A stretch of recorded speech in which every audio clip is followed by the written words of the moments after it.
I'm Mike Thomas, President of Kiwi Indian Motorcycle Company. This video is to show you the correct installation of the oil fittings into the oil tank, and also explain about the non-Gauling fuel petcocks that are compatible with today's fuels. So first off, actually I'd like to show this headrest off. This is a hand-painted headrest on one of our new Kiwi tanks. This looks absolutely bitchin' rather than a decal. Anyway, this one here is the return tube. It's for the feed, breather, and tank drain. I like to use Loctite 567 pasty Teflon on the fittings. Just put a little bit on the threads. This is the breather tube. Sorry, that's the return tube.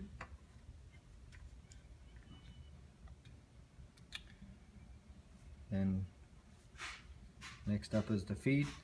Normally the feed would have a little extension on the top up here. That was actually in the old days before filters. They never used filters, and that was to stop all the sediment and crap from that settle in the bottom of the tank from entering the engine. But today we've got a filter which I will cover. It's a filter we've come up with quite some years ago. This is the breather line. It'll fit in here like so. And then you're either going to have the stock drain plug, or this is a quick drain, which I'll explain that. What it is, it's got a key on it. I have to show it separately. It's a bayonet, and it lifts this little doodacky off its seat. When that's fitted into the tank, don't use too much force on it. What happens is it'll actually, the plunger inside here will actually collapse onto itself. So the threaded portion here will collapse onto the barrel. So just do it, just barely nip it in, and that's it. Don't get carried away, otherwise it will jam that plunger. But this is actually a real slick setup. This is a quick drain. Nice easy way to change your oil in the oil tank. It's got this bayonet key. It's a tube, and the tube just sits in a can. But, just imagine this is in your oil tank up here, and you just put the key in, twist it, lifts the seal off its seat, pedals out down the tube into your container. When it's all done, just pull it out. It automatically shuts off, and you're done. No muss, no fuss, nice and clean. It's always usually a bitch changing oil on an Indian, but these quick drains just really make life so much easier. This is with the fittings installed. Return, feed, breather, quick drain or drain plug.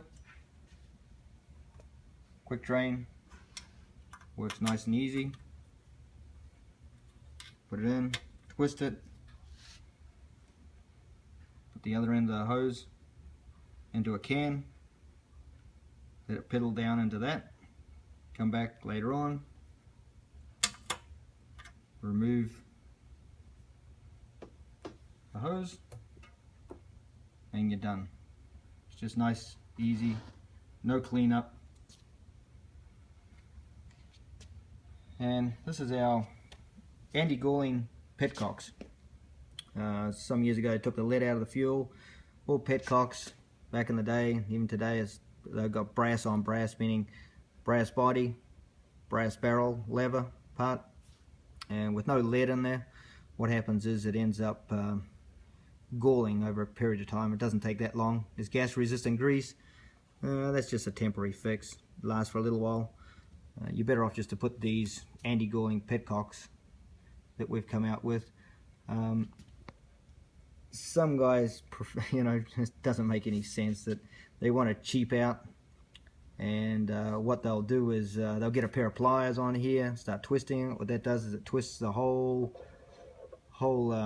petcock itself, and an original tank will actually break the solder joint in here because the whole panel will start flexing, and next thing you know, you've gone from bad to worse. So for a few dollars you can get these nice anti-Gauling petcocks, and it just makes a huge amount of difference.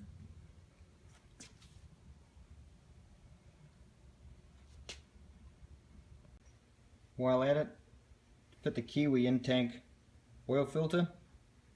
It's got a gasket or seal on the bottom. Put a little bit of oil on the bottom before fitting it over the return tube. It's got a 10 micron filter, element paper, nice and fine. It's got this bracket I designed in the top so you can grab it with a pair of pliers or a piece of wire. It's got a 90-degree bend on the end, that way you can pull it out. It's going to fit over the return tube on the inside of the tank. Cannot fit over there's no filter that we can put over the feed side. Any filter that I've ever tried on the feed side, it starves the engine of oil, and that's a bad thing.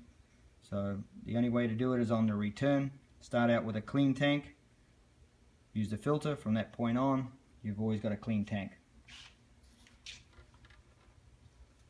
Line up the return tube just bend it over with your fingers to the center of the cap, and then just slide the return, or slide the filter over the return tube. It really is that easy. Over here I've got a display of a filter. It's been tore apart, and you can see on the element what's actually being caught. It's all that crap. Some guys will say, you know what, Indians don't need, never had an oil filter from day one. Well, I defy anybody to go out to their car or pickup, unscrew their oil filter, and drive around for the rest of the vehicle life without a filter. You're not going to do it to your vehicle, and that motor is a heck of a lot cheaper to rebuild than your Indian engine. Some guys use magnets. Well, magnets will collect magnetic particles. They'll not collect any aluminum or damaging carbon that's floating around in the oil. So the filter media is going to catch everything, and that's the only way to go.